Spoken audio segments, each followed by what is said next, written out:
Chicken കറിയാണ് ഉണ്ടാക്കാൻ പോകുന്നത്. അതിന് സവാള ചെറുതായിട്ട് അരിഞ്ഞ് അത് ഇപ്പോൾ കുറച്ച് വെളിച്ചെണ്ണ ഒഴിച്ച് അതിലേക്ക് ഇട്ടിരിക്കുകയാണ്. ഇടത്തരം ചുവന്ന കളറാകുന്നവരെ ഇത് നമ്മൾ ഫ്രൈ ചെയ്യണം.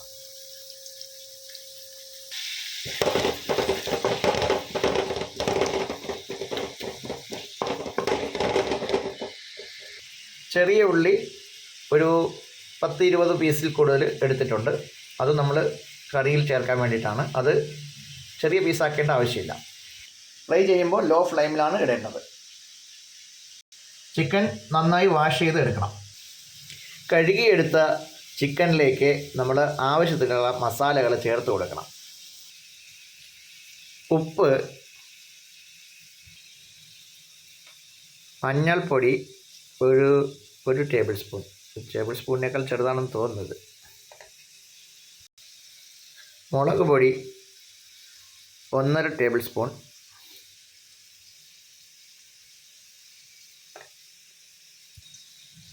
മല്ലിപ്പൊടി 2 ടേബിൾ സ്പൂൺ,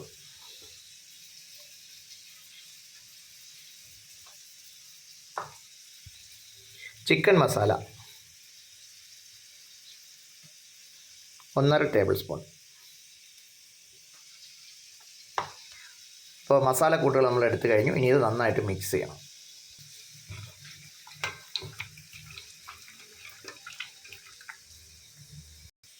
മസാല പുരട്ടിയ ശേഷം ഇത് അല്പസമയം, അതായത് ഏകദേശം 20 മിനിറ്റോളം മസാല പിടിക്കാൻ വേണ്ടി വെയിറ്റ് ചെയ്യണം. ഇപ്പോൾ നമ്മൾ സവാള അരിഞ്ഞത് വഴറ്റാൻ വെച്ചിരിക്കുകയാണ്. അതിൽ ഇപ്പോൾ ഏകദേശം വഴണ്ട് വന്നിട്ടുണ്ട്. ഇനി ഇതിലേക്ക് നമ്മൾ കുറച്ച് പൊടികൾ ഇതിലും ചേർത്ത് കൊടുക്കണം. പൊടികൾ ചേർക്കുന്നതിന് മുമ്പായിട്ട് നമ്മൾ ഇഞ്ചി, 1 പീസ് ഇഞ്ചി, കുറച്ച് വെളുത്തുള്ളി, കുറച്ച് പച്ചമുളക് ഇവ ചതച്ച് ഇതിനകത്ത് ചേർത്ത് കൊടുക്കണം. കറിവേപ്പിലയും ഇടണം. ക്ലീൻ ചെയ്തെടുത്ത ഇഞ്ചിയും പിന്നെ ഗാർലിക്ക്, അതായത് വെളുത്തുള്ളിയും നമ്മൾ മിക്സിയുടെ ജാറിലേക്ക് ഇട്ടു പെട്ടെന്ന് അടിച്ചെടുക്കണം.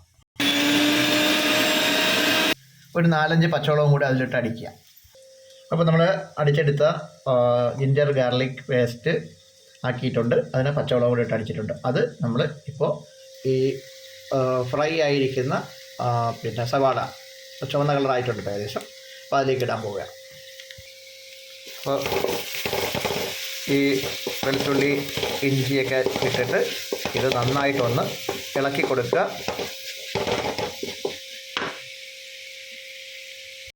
വെളുത്തുള്ളി ഇഞ്ചി ഇളക്കി ചേർത്ത് നല്ല രീതിയിൽ എണ്ണയിൽ വഴറ്റിയെടുക്കുക. അതിൻ്റെ പച്ചമണം മാറണം.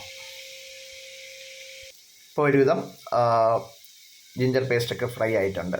ഇനി ഇതിലേക്ക് പൊടികൾ ചേർത്തിട്ട് ഒന്ന് ചൂടാക്കിയെടുക്കണം. പൊടികളുടെ പച്ചമണം കൂടി മാറിക്കിട്ടണം. ഇതിലേക്ക് ലേശം ഉപ്പ് ചേർത്തിട്ട് 1 സ്പൂൺ മുളക് പൊടി ചേർത്തിട്ട് 1.5 സ്പൂൺ മല്ലിപ്പൊടി ചേർത്തിട്ട് നന്നായി ഇളക്കുക. മസാല ഒരുവിധം മണമൊക്കെ മാറിക്കഴിഞ്ഞ് ഇനി നമുക്ക് ഇതിനകത്തേക്ക് നേരത്തെ പുരട്ടി വെച്ച ചിക്കൻ ചേർക്കാം. ചിക്കൻ എല്ലാം കൂടി മിക്സ് ചെയ്തതിന് ശേഷം 1 തുള്ളി എണ്ണ കൂടി ഒഴിച്ചു കൊടുത്തതിന് ശേഷം ഒന്നുകൂടി മിക്സ് ചെയ്യുക. എന്നിട്ട് അടച്ച് വെക്കുക. വെള്ളം ഒഴിക്കാൻ പാടില്ല. ഇപ്പോൾ എണ്ണയും കൂടി ഒഴിച്ച് മിക്സ് ആക്കിയിട്ടുണ്ട്. ഇനി മീഡിയം ഫ്ലെയിമിൽ അടച്ച് വെക്കുക ഒരു 15 മിനിറ്റ്. ഇതിൻ്റെ കൂടെ നമ്മൾ നേരത്തെ പൊളിച്ച് വെച്ച ചെറിയ ഉള്ളി കൂടി ചേർത്ത് കൊടുക്കുക. അപ്പോൾ നമുക്കിത് ഉള്ളിയൊക്കെ ചേർത്തതിന് ശേഷം അടച്ച് വയ്ക്കാം. ഇടയ്ക്കൊന്ന് ചെക്ക് ചെയ്ത് കൊടുക്കണം. വെള്ളം ഊർന്ന് വരുന്നുണ്ടോ, വെള്ളം വറ്റിപ്പോകുന്നുണ്ടോ എന്ന് നോക്കുക. വെള്ളം വറ്റിപ്പോയി കഴിഞ്ഞാൽ ഇത് അടിയിൽ പിടിച്ചിട്ട് നാശമായിപ്പോവും. അങ്ങനെ വരാതിരിക്കാൻ വേണ്ടിയിട്ട് നിങ്ങൾ ഫ്ലെയിം അഡ്ജസ്റ്റ് ചെയ്ത് കൊടുക്കണം. അങ്ങനെ വരുമ്പോൾ